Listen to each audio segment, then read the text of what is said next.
Lately, I've been trying to fall back in love with America. After moving back to the US from London, against my will, I've been very uninspired, so I've decided to get out of my suburban hometown and see what America has to offer. Here are the first few places I tested out, what I liked, what didn't click, and whether I got any closer to figuring out where I actually want to be. I already know I'm an East Coast person. I like being close to the water, I like the close proximity of the cities, and I like being a quick flight away from London. I really like being able to walk places, so walkability is very high on my list of priorities. And I want somewhere with interesting shops, little cafes, community living, and fun things to do. And just to be clear, this is all my personal preference. If I don't click with somewhere, that does not mean it's a bad place, it's just not the right place for me.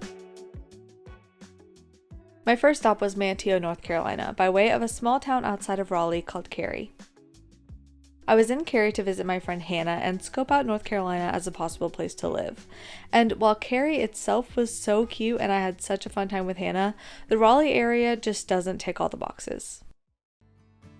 But while I was down there, I figured I'd explore a small coastal town that might be a little bit closer to what I'm looking for. That led me to Manteo, which is an island between mainland North Carolina and the Outer Banks. I am kind of just figuring out if this sort of lifestyle is what I'm looking for. And the reason I'm able to do any of this is because I work remotely, so it doesn't matter where I am as long as I have Wi-Fi. So I'm here, I'm going to be working. I'm also going to be exploring the area and just seeing if it's a lifestyle that I like. It definitely ticked the cuteness box. The downtown area was walkable and charming, but you do still 100% need a car. I also found it to be pretty touristy. Not in a bad way, but being there alone while everyone else was with their families or partners made me feel a little bit isolated. Just walking around seeing everybody together and feeling so comfortable. I just feel maybe a little bit lonely and I'm sticking out a little bit. Okay, I've mostly recovered from my little minty bee. I think the best way to get through it is just to go try and enjoy myself and have a good time. So we're going to the beach. The easy beach access helped a lot, but it didn't make up for the heat, humidity, bugs, and need for a car. So I came to the conclusion that for me, Manteo is a great place to visit, but not where I want to live. Next, I moved up the East Coast quite a bit to Boston. We're in Boston! Woo! Yay! Such a pretty night. The New England vibe is definitely my cup of tea since it's the closest thing I can get to Old England here in America. Boston has the perks of being a big city without being overwhelming. It has museums, parks, trendy restaurants, coffee shops, and best of all, public transportation. There really isn't much I don't like about Boston. I always have a great time while I'm there, but I do have this nagging thought that if I'm going to commit to city life, I should spend some time comparing it to other big cities like New York or Chicago before making any decisions. Which is a little ironic considering I spent almost no time considering my decision to move to London, but at the time that felt like a temporary adventure, and this time I want to choose wisely so I can stay for a while. And maybe the city life isn't for me at all. Maybe after London it's just what I'm used to, and what I'm actually craving is a cozy, charming town. And that's how I ended up taking the train from Boston to Newburyport, Massachusetts for a whole month. I did a ton of research because I wasn't going to have a car, and Newburyport was definitely the right choice. When I arrived, it was still warm despite it being October. It is October 7th and it's 80 degrees in New England. Yesterday was 86. I don't know what's going on and I don't like it. I packed basically only sweaters. I have 3 t-shirts. While the heat isn't exactly what I was expecting, it did give me the opportunity to have the full tourist experience. Full shops, busy boardwalks, and evenings sitting in the Adirondack chairs watching the sailboats come in. As the weather cooled and the leaves began to fall, the town got sleepier and I settled into my routine. Every morning I would grab a coffee from one of the many local coffee shops, trying to narrow down which was my favorite. Then I'd take my coffee for a walk along the Clipper Trail before work. I love a place that has walking that's not along the road.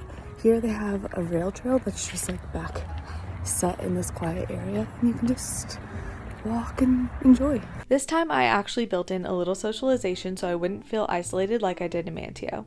On Tuesday nights I joined a watercolor class, which turned out to be full of retirees because Newburyport skews a bit older. So the social scene wasn't exactly booming, but I had plenty of visitors. My friend Cary drove down from Maine, and since it was October, we decided it was only fitting that we take the train to Salem for the day. We got coffee, and now we're gonna go get on the train to go to Salem. The proximity of the towns in New England is another thing I love. It's perfect for long weekends or day trips like this. Next up, my mom came to visit, and we had one mission, which was to find some sea glass. We are determined to find some sea glass amongst this. Yeah! I want blue, but I'm happy with this. So we spent our days on Salisbury Beach and Plum Island Beach. But of course, we also had to make time for some boardwalk games, photo booths, and a guinea pig sanctuary. Mom and I have walked over to a place with no sidewalks really, just along this major road. We went to this thrift shop, we went to a diner, and now we're going to a guinea pig sanctuary.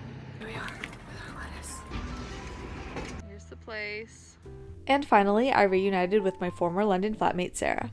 She brought her car, so we took full advantage and did a little exploring, including a stop at an orchard for peak autumnal vibes, and then a trip to Rockport. It was really fun comparing Rockport and Newburyport because they're so geographically close, but they are vastly different. So as you can tell, I had a great time in Newburyport. It was the perfect fall experience, and it really lived up to my expectations. That being said, I think at this point in my life, it's a little sleepier than I'm ready for. It was great for a time, but I do feel like I covered most of it in just a month.